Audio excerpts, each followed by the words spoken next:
오늘 말씀의 제목은 침례 요한에 대하여 라는 말씀을 같이 생각해 봤으면 좋겠습니다. 제가 평생에 만났던 연예인, 여러분들 연예인들 만나본 적 있으십니까? 저는 평생에 살아오면서 만났던 연예인이라면 지금 딱 급하게 생각해 보니까 딱 2명이 생각나더라고요. 딱 2명. 첫 번째는 소양이었어요. 예전에 이렇게 집회를 가가지고 저는 거기에 소양이 오는지 몰랐는데 찬양 집회에 가서 있다 보니까 소양이 와가지고 거기서 찬양을 불렀어요. 그리고 난 다음에 이제 자기 CD를 막 팔면서 CD에다가 사인을 막 해주면서 같이 인증샷도 찍고 막 그랬던 적이 있습니다. 그야말로 팬 사인회까지 제가 참석했던 걸로 기억해요. 여러분들 소양 만나보신 적 없죠? 소양 만나보셨어요? 참 이뻐요. 그렇죠? 얼마나 이쁜지 목소리까지 막 정말 전 세계에서 극찬할 정도로 너무나도 아름다운 정말 돌고래 같은 목소리로 찬양을 하는데 이 소양 목소리를 찬양을 듣다 보면 돌고래보다 더 아름다운 목소리로 정말 막힘이 없는 찬양으로 하나님 앞에 영광 올려드리는 것을 봤을 때 소양도 그랬다잖아요. 내가 하나님만 찬양할 수 있는 자가 되게 하여 주시옵소서라고 그렇게 하나님께 약속을 하면서 하나님께 받은 달란트로 오로지 하나님께만 영광 올려드리는 그러한 소양의 모습을 보았습니다. 그리고 다음으로 만났던 연예인은 바로 여러분들 아실 거라고 생각이 되는데 뽀빠이 이상용 아저씨를 제가 이 오키나와에서 한국으로 오는 비행기를 탈 때 만났었어요. 그래서 너무 기뻐가지고 제가 평소에 어렸을 때 그 텔레비전을 많이 봤거든요.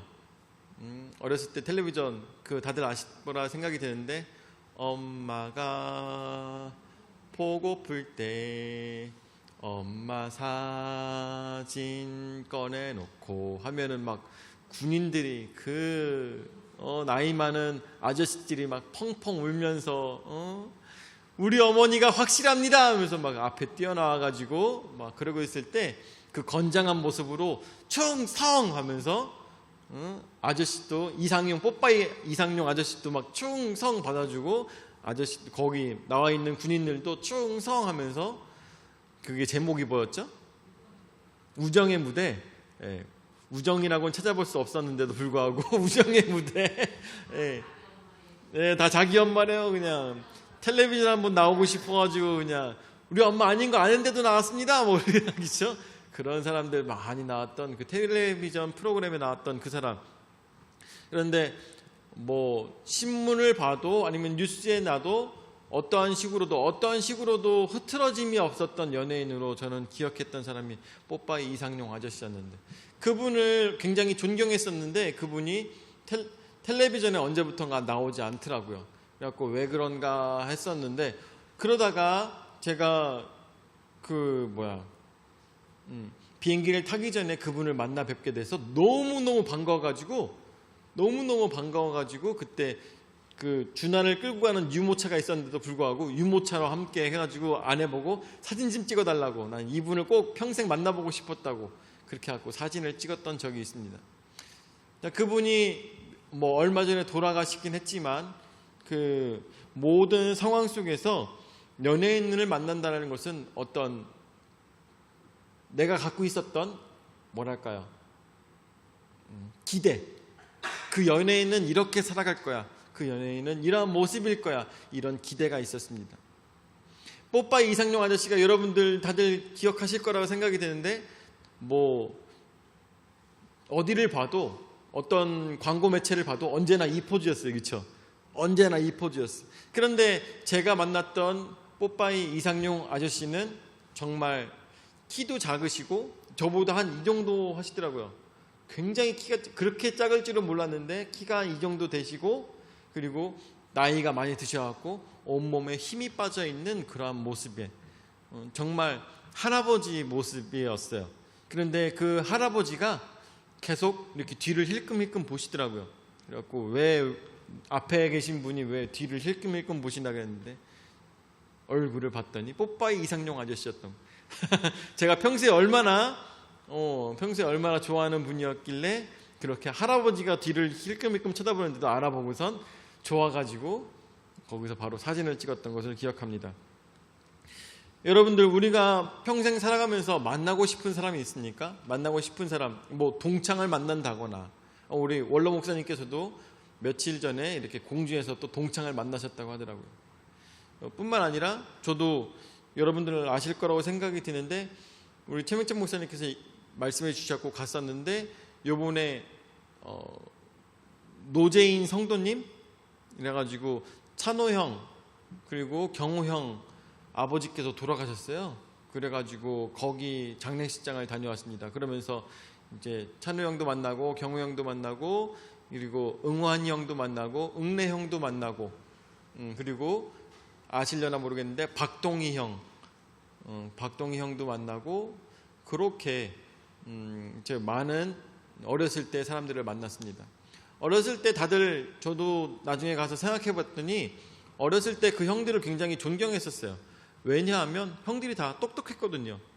다 똑똑해가지고 공부도 열심히 하고 그리고 운동도 열심히 하고 뭐든 언제나 바른 삶을 살아갔던 그 형들, 나중에 뭐 만나고 났는데도 역시 변함없이 또 실망 없이 다들 결혼해가지고 그렇게 다들 잘 살고 있고, 그리고 좋은 직장 가지고 있으면서 그 직장에서 열심히 일하는 모습들을 봤을 때 그렇게 다들 잘 살고 있구나라고 생각했습니다. 이런 얘기를 하는 이유는 누군가가 사람을 만날 때 우리가 기대를 하며 만납니다. 기대를 하죠. 우리가 어떤 내 어렸을 때 존경했던 사람이라고 만약에 그 사람을 다시 만난다고 한다면 그 모습일 거라고 우리는 기대하며 만납니다. 기대를 하며 만나요. 요번에 제가 이렇게 간다고 했을 때 제가 이 장례식장에 간다고 했을 때 경호 형이 저를 딱 만나자마자 어떤 기대를 했었는지 그 얘기를 하더라고요. 아유, 우리 귀염둥이 지찬이 왔어 그러더라고요.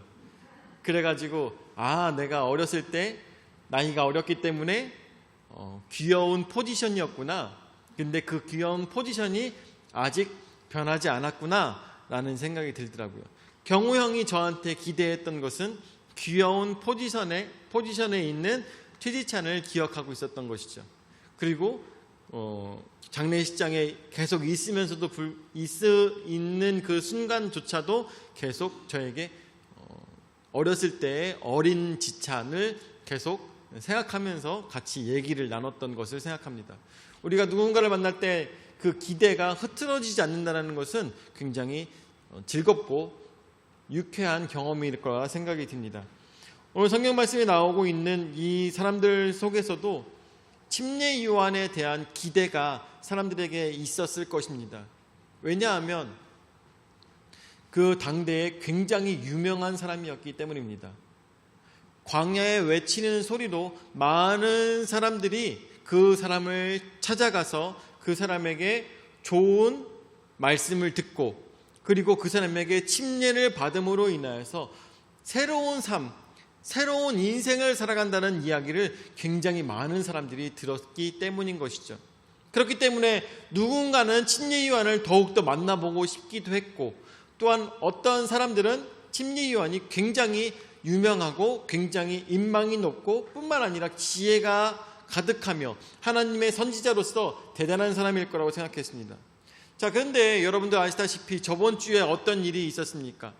저번 주에 여러분들 기억하시다시피 침례 요한이 제자들을 보내서, 지금 옥중에 있는 침례 요한은 제자들을 보내서 예수님께 물어보는 지경에까지 이르게 된 것입니다. 어떻게 물어봤습니까? 우리가 기다리는 이가 당신이니까. 왜냐하면 침례 요한과 많은 유대인들은 바로 지금 어떤 시대예요? 로마의 압제 속에 있는 이스라엘을 다시 한 번 더 완벽하고 예전에 다윗의 시대처럼 강성하게 만들어줄 왕을 기대하고 있는 이 상황 속에서 당신이 행하고 있는 것이 언제 행하시겠습니까?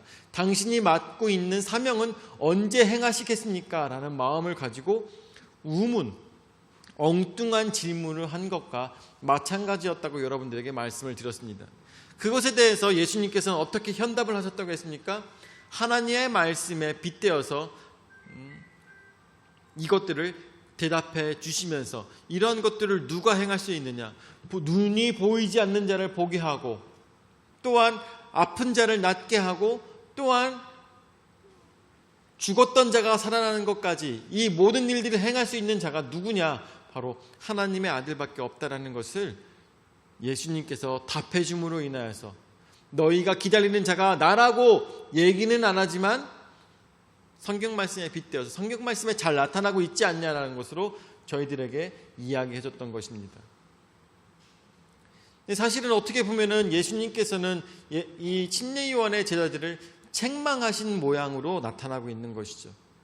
그래서 그 예수님을 따르고 있던 많은 제자들의 모습 속에서 아유 역시 침례 요한이네. 예수님보다 안 되는 사람이야. 예수님보다 밑에 있는 사람이야. 라는 느낌을 사람들이 가질 수도 있는 상황이었습니다. 그때 예수님께서는 어떻게 말씀하시느냐? 첫 번째로 선지자보다 훌륭한 자라고 예수님께서는 말씀하십니다. 24절에서부터 말씀을 보도록 하죠.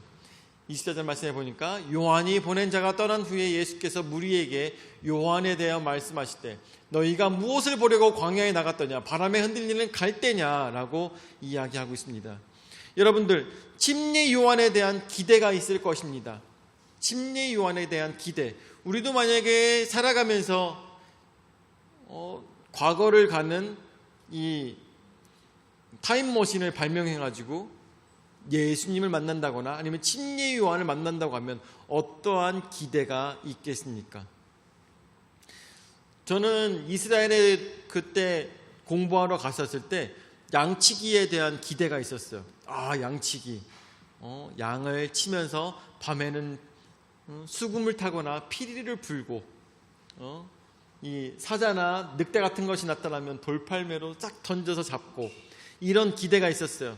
야, 그리고 우리는 무슨 생각합니까? 다윗 하면 정말 피부가 반짝반짝 어린 이 다윗을 생각하면 피부가 반짝반짝하며 이 머리에는 무슨 이상한 면류관 비슷한 걸 이렇게 머리에 쓰고 있고 수금을 타고 있는 굉장히 아리따운 소년을 우리는 생각하지 않습니까? 자, 근데 이스라엘에 가가지고 양치기를 만나봤더니 세상에 신발도 신지 못하고 정말 거짓골을 하고 그러고 돌아다니고 있는, 맨날 햇빛을 받기 때문에 온몸이 다 시커먼 정말 거지보다 못한 사람들이 바로 양치기더라도 기대하였던 거랑 완전 달랐다는 것이죠. 그런데 이 당시에도 사람들이 생각하는 침례 요한이라는 사람은 어떤 사람일까? 많은 사람들로 하여금 인정받고 또한 많은 사람들로 하여금 존경받는 이 침례 요한은 어떠한 사람일까요? 말씀에 나오는 것처럼 뭐라고 합니까? 광야에 너희가 무엇을 보려고 광야에 나갔더냐? 너희가 침례 요한에 대해서 무엇을 기대하고 있느냐? 바람에 흔들리는 갈대냐? 이 얘기는 무슨 얘기냐? 바람에 흔들리는 갈대를 의미하는 것은 많은 군중들을 모으고 다니면서 이리 갔다 저리 갔다 하는 모양을 흔들리는 갈대로 표현하고 있는 것입니다. 그렇기 때문에 많은 사람들로 인기인으로서 많은 사람들을 데리고 다니는 그러한 인기인을 너희가 기대하고 침례 요한을 생각하였느냐라고 이야기하는 것과 마찬가지일 것입니다. 예수님께서는 거기서 말씀하시는 거죠. 25절 말씀에 그러면 너희가 무엇을 보려고 나갔더냐? 부드러운 옷 입은 사람이냐? 보라, 화려한 옷을 입고 사치하게 지내는 자는 왕궁에 있느니라 라고 예수님께서 말씀하십니다. 너희가 정말 멋진 옷을 입고 다니는 침례 요한을 기대하였느냐? 멋진 옷을 입고 다니는 사람들은 왕궁에 있느니라. 어디에 있다는 얘기예요? 국회의원들 이런 사람들이 옷 잘 입고 다니잖아요. 이런 사치하게 지내는 자는 왕궁에 있느니라. 여러분들 아시다시피 침례 요한은 뭘 입고 다녔습니까? 털 옷을 입고 다니며 또 무엇을 먹었대요? 석청과 메뚜기를 먹었다고 합니다. 그런데 제가 여러분들에게 예전에 말씀드렸다시피 그 나라에서 메뚜기를 본 적이 없어요. 메뚜기가 있을 수가 없어. 일단은 갉아먹을 것도 없거니와 그 더운 나라에 메뚜기가 살아갈 수가 없어요. 그래서 아마 저는 생각할 때 성경에 나오는 어떤 오류이지 않을까 생각이 드는데, 그 메뚜기와 똑같은 말로는 사실은 쥐염 열매가 메뚜기와 똑같은 단어를 사용하고 있습니다. 그래서 메뚜기를 먹은 것이 아니라 쥐염 열매를 먹었다라는 얘기예요. 쥐염 열매는 무엇이냐, 제가 갖고 온 적이 있었는데 결국에는 오래돼가지고 버렸는데, 쥐염 열매는 그 이스라엘을 가면은 땅에 지천에 깔린 게 쥐염 열매예요. 지천에 뭐 그냥 어디든 가면은 땅에 다 떨어져 있는 게 쥐염 열매예요. 우리나라로 따지면 뭐냐, 은행 있잖아요. 아무도 죽지 않는 은행. 바닥에 떨어지면 아무도 죽지 않고 밟으면 냄새 날까봐 밟지도 않는 은행. 이 정도가 아마 그런 것이 아닐까. 그런데 은행보다 더 많이 떨어져 있는 것이 쥐염 열매예요.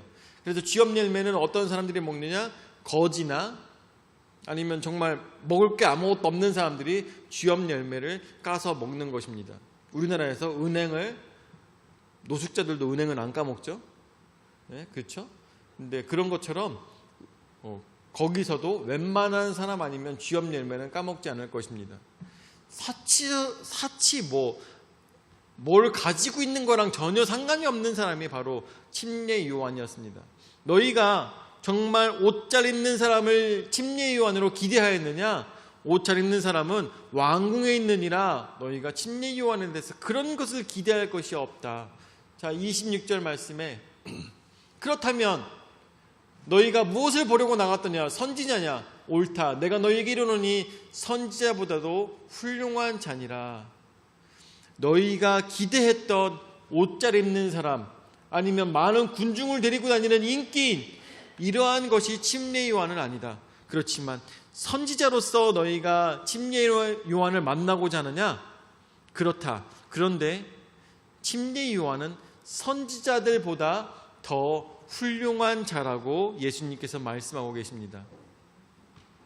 구약 성경에서도 뭐라고 나오냐면, 구약 성경에서도 말라기서 4장 말씀에 보니까 이 침례 요한에 대해서 뭐라고 하냐, 다시 보내는 엘리야라고 하나님께서 말씀하고 계십니다. 다시 보내는 엘리야. 이사야서 40장 말씀에 보니까 이 침례 요한에 대해서 뭐라고 얘기했냐, 광야에 외치는 소리라고 이야기하고 있습니다. 그만큼 뭐예요? 선지자 중에 선지자고 하나님께서 보내신 예수 그리스도의 길을 닦는 자로서 이미 구약 성경에서 예언한 자라는 것입니다.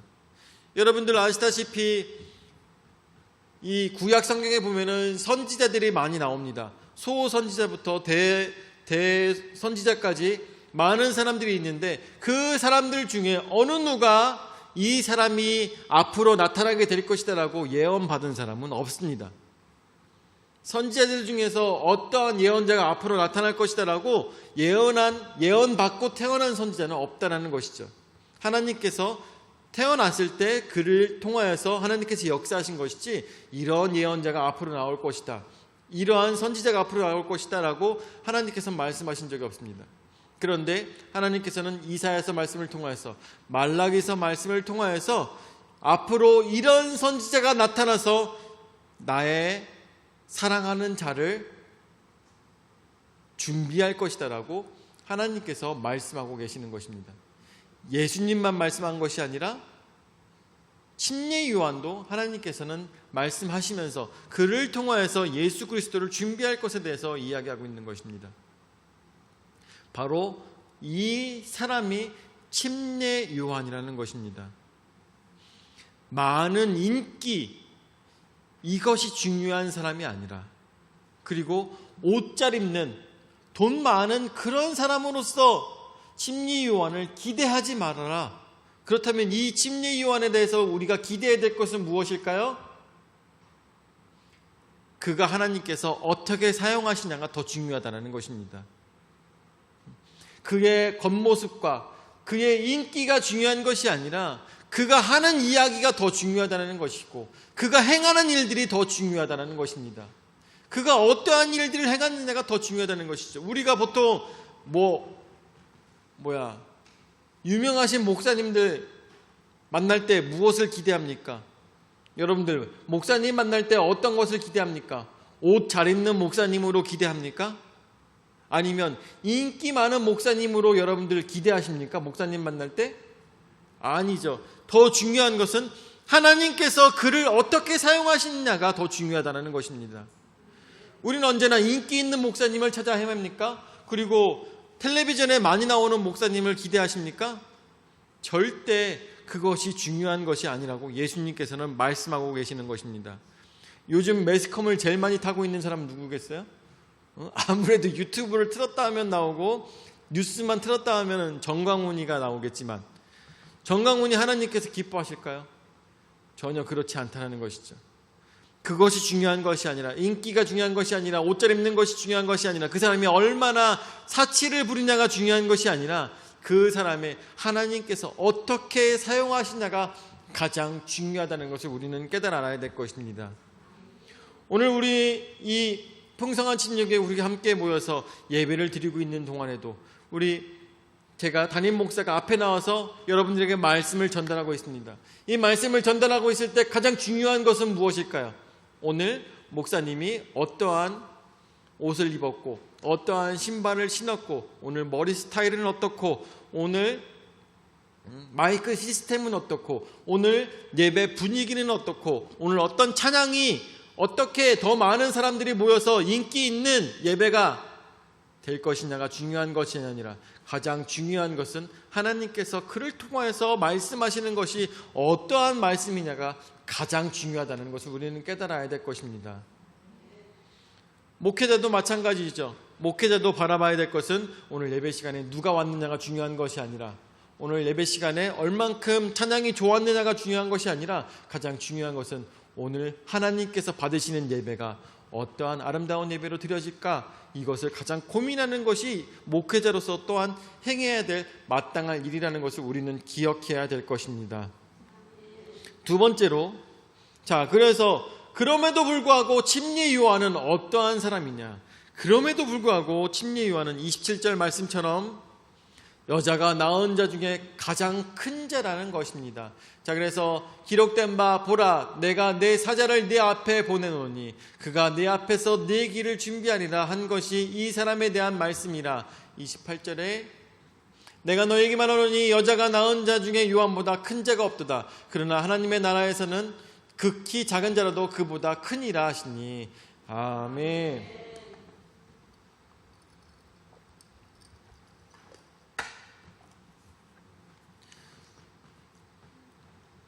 여자가 낳은 자 중에 가장 큰 자라고 하였습니다.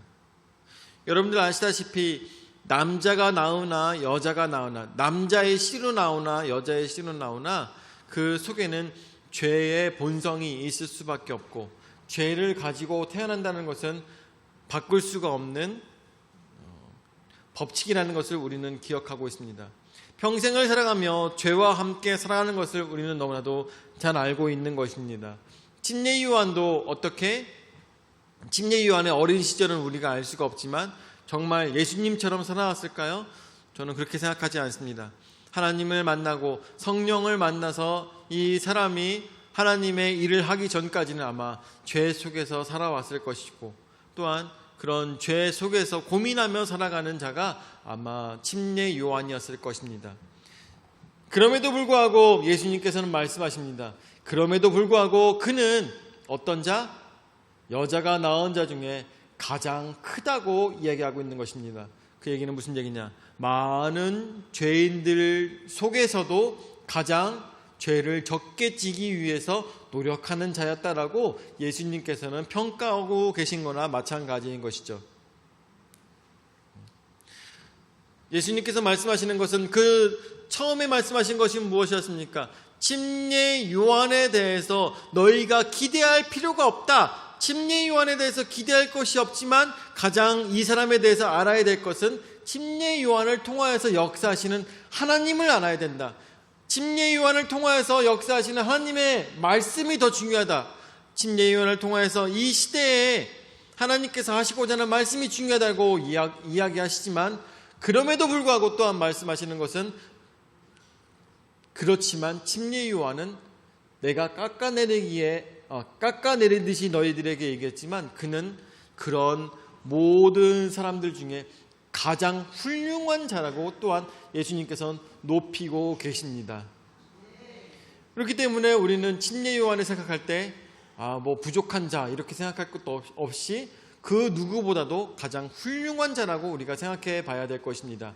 그렇지만 또한 여기에 더불어서 말씀하시는 건 뭐라고 말씀하십니까? 그러나 하나님의 나라에서는 극히 작은 자라도 그보다 크니라 라고 말씀하십니다.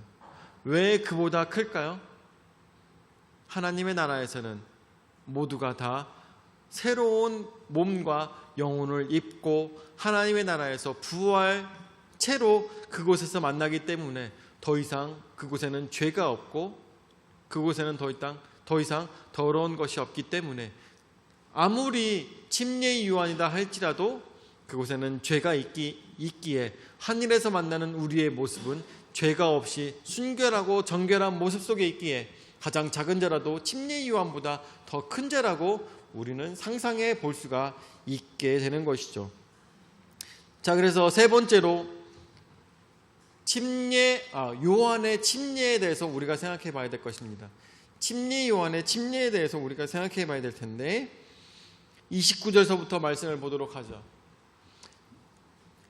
모든 백성과 세리들은 이미 요한의 침례를 받은지라 이 말씀을 듣고 하나님을 의롭다 하되 30절에 바리새인과 율법교사들은 그의 침례를 받지 아니하므로 그들 자신을 위한 하나님의 뜻을 저버리니라. 아멘. 이것은 또한 무슨 얘기를 하고 있는 것일까요? 침례 요한의 침례, 그것은 무슨 의미가 있습니까? 여러분들, 예수님께서 우리에게 내리시는 침례는 무슨 침례입니까? 우리가 지금 우리가 하고 있는 물과 성령으로 침례를 하고 있는 이 침례는 성령 침례인 것이죠. 물로 하는 침례입니다. 그런데 여기서 하고 있는 침례 요한의 침례는 무슨 침례라고 여러분들 알고 계십니까?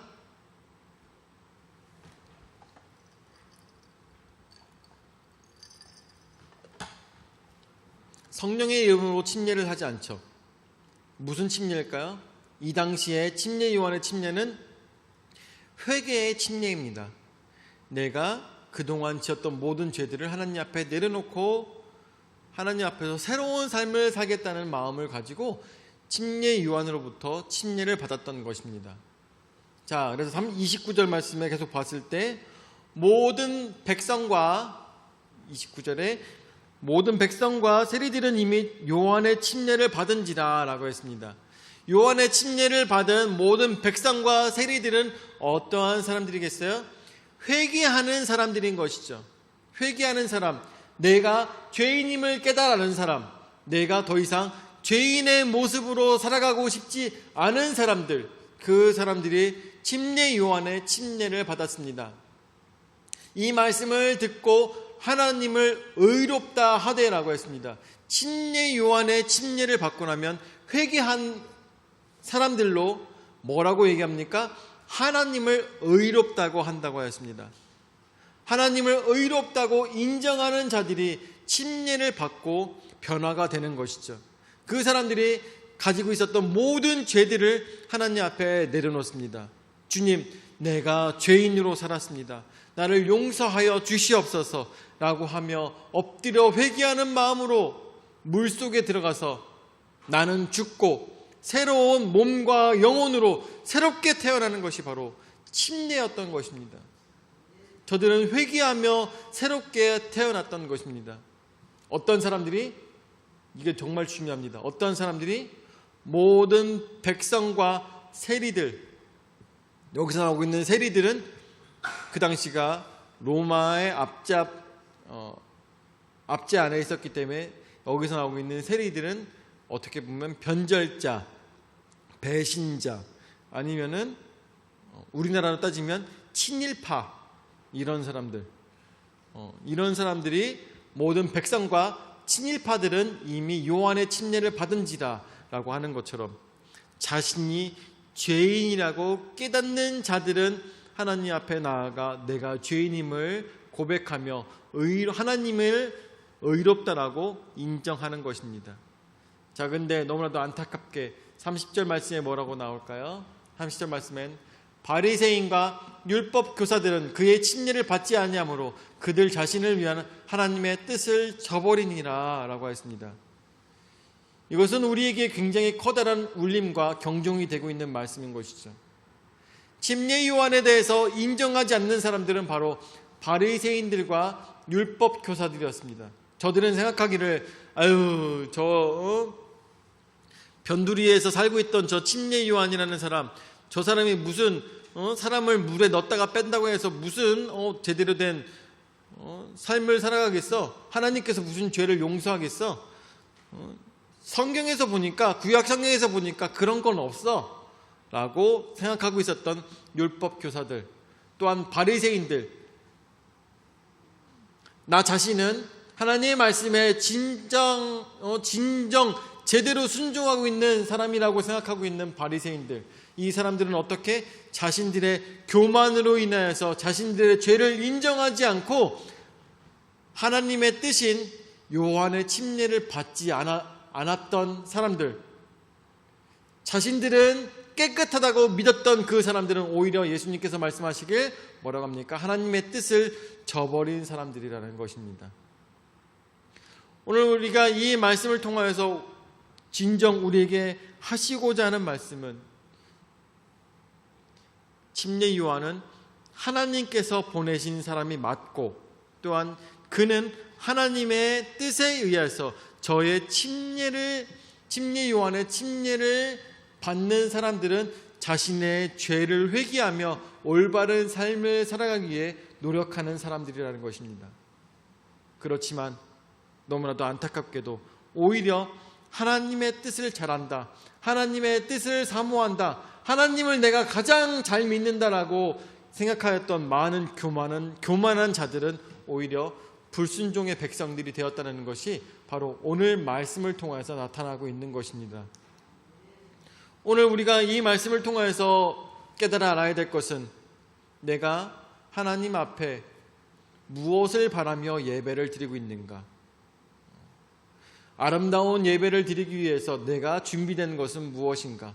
하나님께서 기쁘게 받으시는 예배를 위해서 준비된 것은 무엇인가?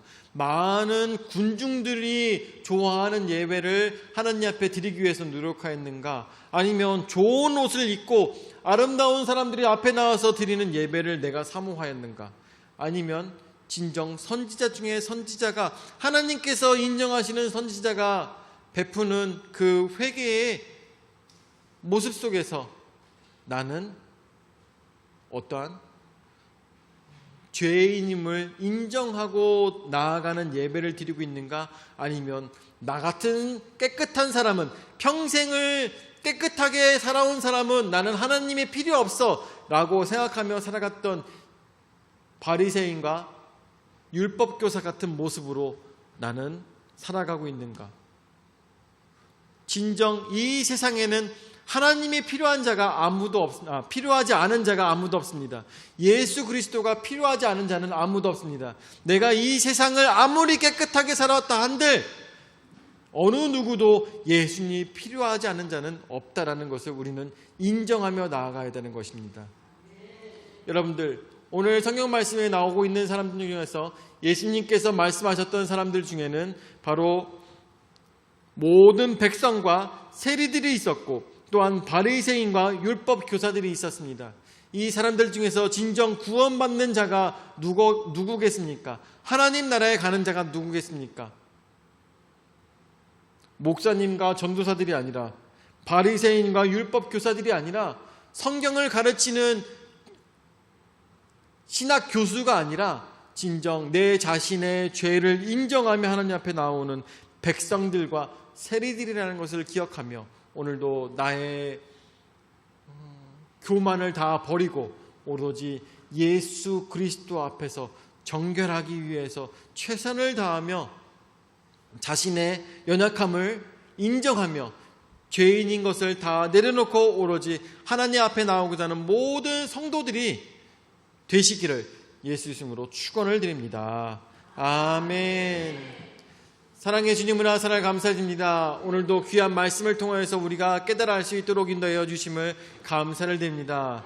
아버지, 하나님 앞에 예배드리는 자들, 진정 하나님께서 받으시고자 하는 예배는 아름다운 자들, 멋진 옷을 입은 자들, 아니면 많은 사람들이 있는 그런 예배를 주님께서 원하시는 것이 아니라 하나님 말씀에 순종하는 자들, 또한 하나님 말씀에 엎드린 자들, 하나님 말씀에 자신의 연약함을 내려놓은 자들, 자신이 죄인임을 고백하는 자들의 예배를 하나님께서 받으심을 말씀을 통해서 생각하게 됩니다. 주여, 오늘도 주 앞에 나오는 이 모든 자들이, 모든 성도들이 주 앞에 자신의 연약함을 내려놓을 수 있도록 인도하여 주시옵고, 하나님께서 내려주시는 그 정결함을 입을 수 있도록 인도하여 주시옵소서. 오늘도 나의 연약함을 인정할 수 있도록 인도하여 주시옵고, 내가 죄인임을 인정함으로 인하여서 주 앞에 온전히 깨끗함을 받을 수 있는 우리의 신앙의 모습 될 수 있도록 역사하여 주시옵소서. 이제는 자기 몸 버려 죽기까지 우리 죄를 담당하신 구주 예수 그리스도의 은혜와 자기 외아들을 죽이기까지 우리를 사랑하신 아버지 하나님의 무한하신 사랑과 성령 하나님의 감화감동 역사 교제 위로 내주하신 은혜가 내가 얼만큼 더러웠는지, 내 몸이 얼만큼 더러웠는지, 내 영혼이 얼만큼 더러웠는지 깨달아 알아서 오로지 하나님 앞에 인정하며 예수 그리스도로 정결함을 입기 위한 주님 앞에 엎드린 모든 성도들 머리 위에 영원히 함께 하실지어다. 아멘.